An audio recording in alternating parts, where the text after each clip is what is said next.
City Schools and the Board of Education and the Superintendent, Dr. Sander, we are very excited for you to be here tonight.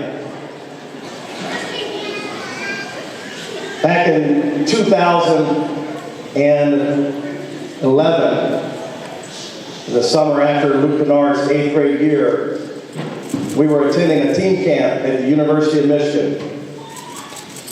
And when you take a high school basketball team to a team camp, a lot of times the coaches will ask, do you have anybody that we should look at? Do you have anybody that can play at this level?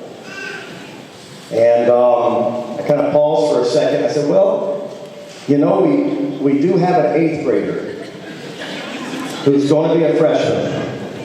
And I think he's pretty special. And he's coming with us this weekend. And I think he's got a chance to play varsity and probably start varsity. Okay, what's his name? Luke Kennard. Blonde hair, 6'5", weighs about 100 pounds. Oh, okay, coach. And they probably hear that from a lot of coaches. We all think we got guys that play at that level. So we go there, and the first game we play on that Saturday morning, one of their operations guys, director of operations, he's kind of floating around in the gym we're playing in. It's got 4 basketball courts there, and we're just one of the 4 games. And I noticed that he's kind of walking around, and as our game got through the first half, and as we got to the second half, I noticed that he quit walking around. And he kind of stood and watched our game. Well, fast forward a couple hours later, we played our second game at the University of Michigan team camp. And when we went to play the game, the entire Michigan basketball staff was there to watch our game. And to this day, I look back on that moment, and as far as the college landscape goes, he was offered a scholarship in the 4th game of that team camp. And from there, the floodgates opened.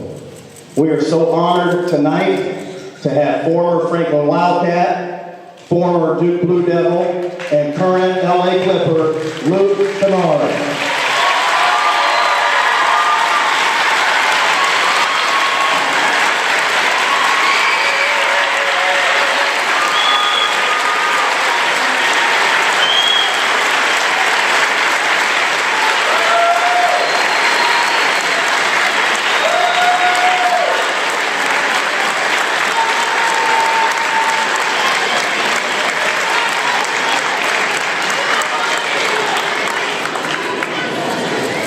Joining him tonight is his fiancée, Anna Castro, father Mark Kennard, mother Jennifer Kennard, and the MVP of the family, Lauren Kennard.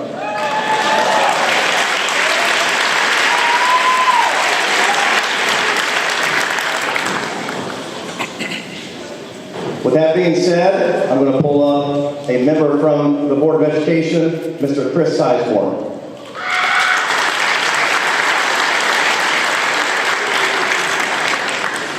On behalf of the Board of Education, the administration and staff, we'd like to thank everyone for coming out this special evening.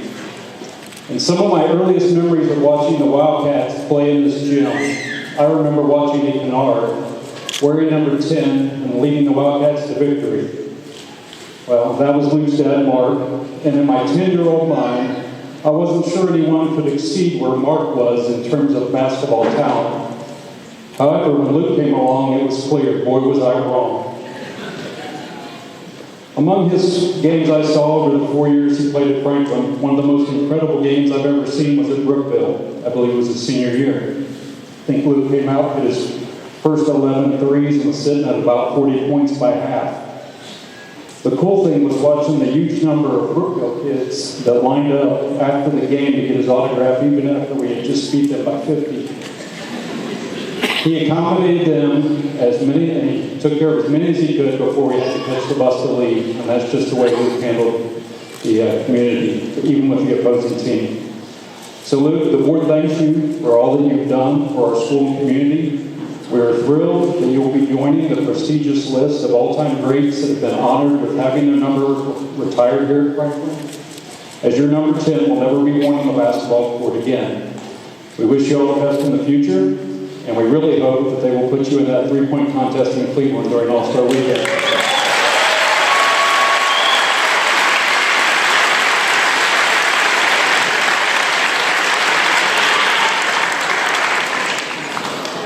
I was the lucky guy that was able to be Luke's basketball coach in high school. And when he was here for 4 years, I was a really smart coach. And when he left, I don't know how smart I was anymore. But Luke, as unbelievable as a basketball player that he was and is to this day, he's a better person.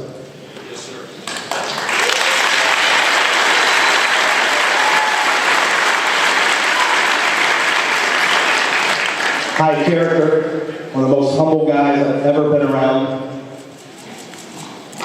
And he worked at his game.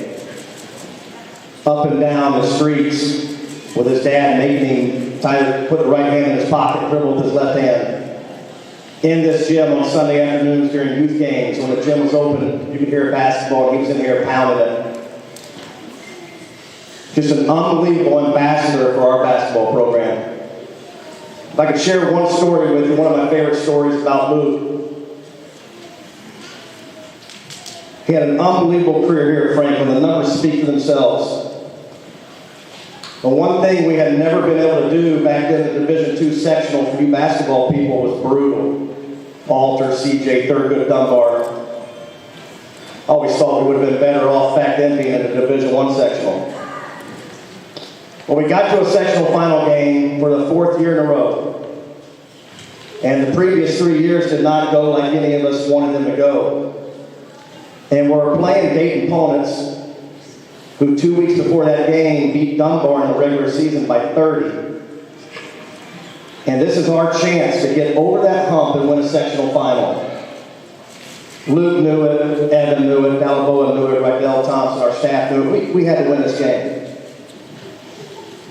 13,000 people in UD Arena, sold out.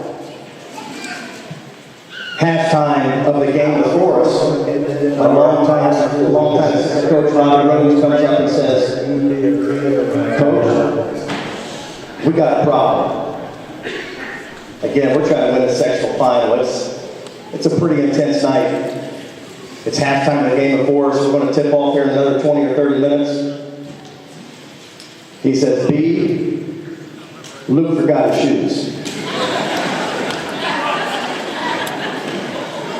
I said, "You got to be kidding me." No. I said, "Coach, who in that locker room wears a 13 and a half? We're dressing 5 JV guys tonight. They could go barefoot in warm-ups. He got to have a pair of shoes." He said, "We've already asked. Nobody in that locker room has a size 13 and a half.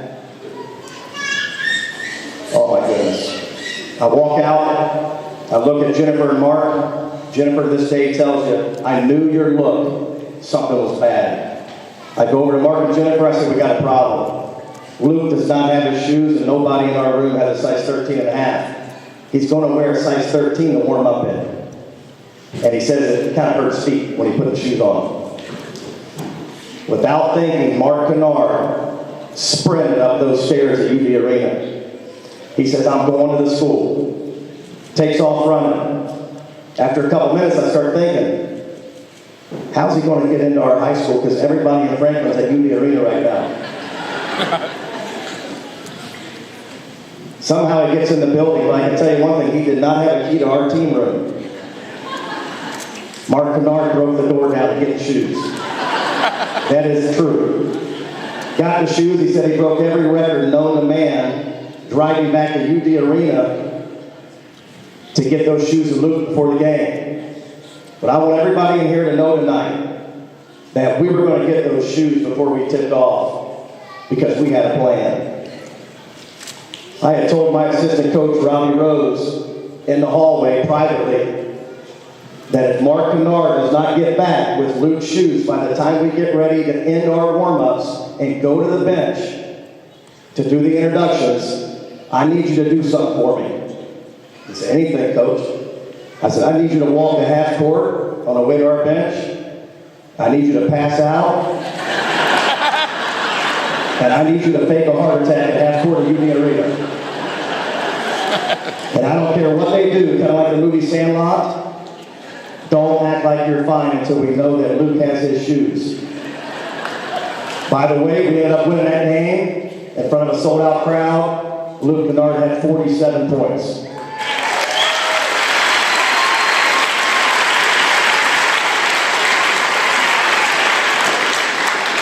I could go on and on about him. He was a once-in-a-lifetime player, a two-time Ohio Mr. Basketball.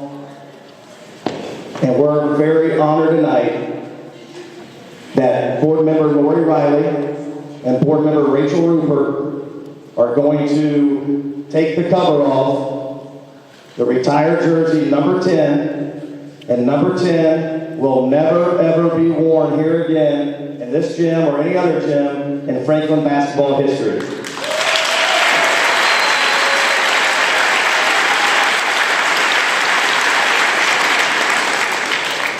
One of these will hang in our high school, and the other one will be a gift to Luke.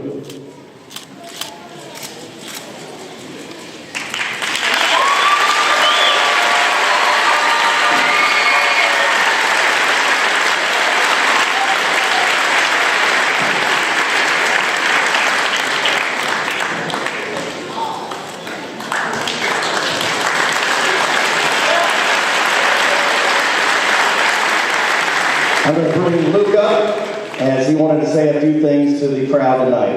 Luke Kennard.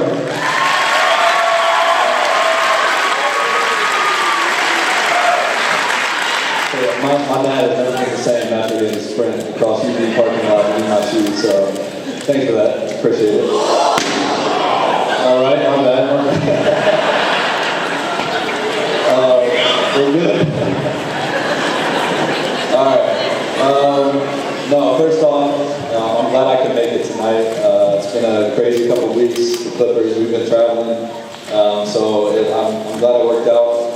I want to thank, before I get going, Springboro for moving the game here. I heard it's supposed to be at your guys' place. So thank you guys for making this happen for me.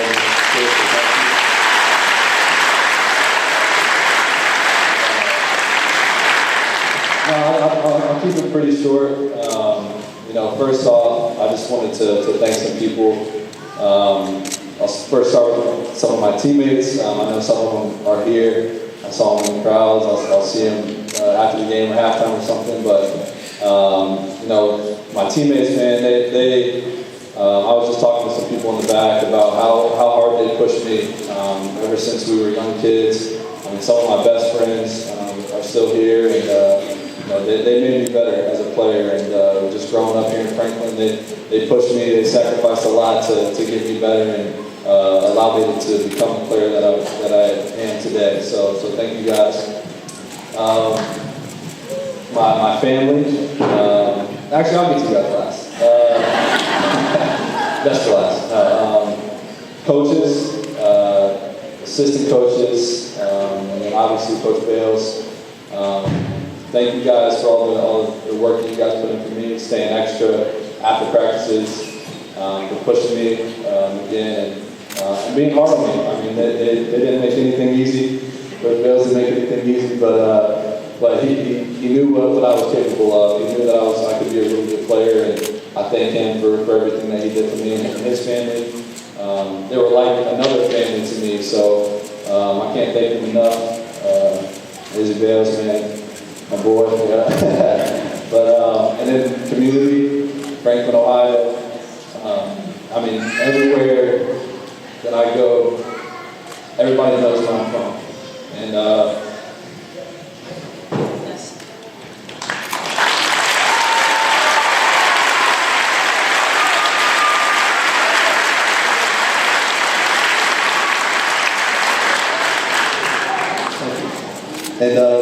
the support that you guys have shown me since I was a young kid is incredible. I can't thank you guys enough for everything that you've done. Everywhere I go, I mean, they know where I'm from. I let everybody know where I'm from. We put the city on the map, that's for sure. That's for sure. You're my family.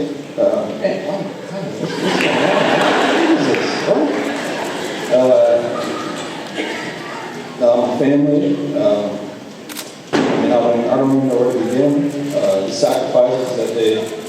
that they gave me, or the things that they sacrificed for me is something I can't even put into words. It's been an incredible journey with them, just to share with them, just from growing up in such a small town to be where I am today. We're proud of that, and very humble to just be a part of it and share it with you guys. And I had to give a shout out to my mom. I don't know, she thought she gave me all the talent, but I don't know. My dad was pretty good too. Thanks, Mom, for a little bit of that.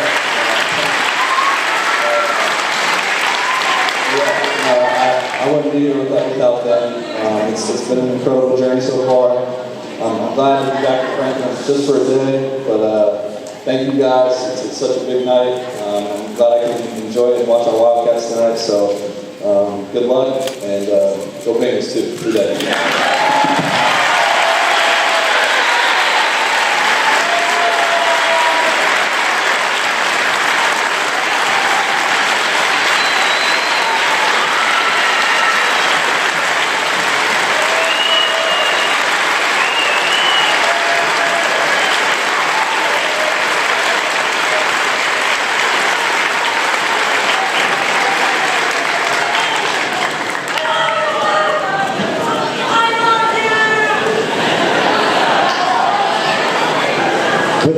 With that being said, one thing I needed to add, because a couple of Mark's former teammates said this, and it's so true. The night that Mark went home to get the shoes and then handed them off to Luke in the arena was the first official assist he has ever had in his life. He liked to shoot the ball. One last thing we want to do on behalf of Franklin City Schools and Board of Education. Obviously, we're retiring Luke's jersey. One of the frames will go on our hallway and be there forever. But he was a basketball player in our gym, and we thought it'd only be appropriate if his number hung from our rafters for the rest of the time. So, Luke, if you come on over.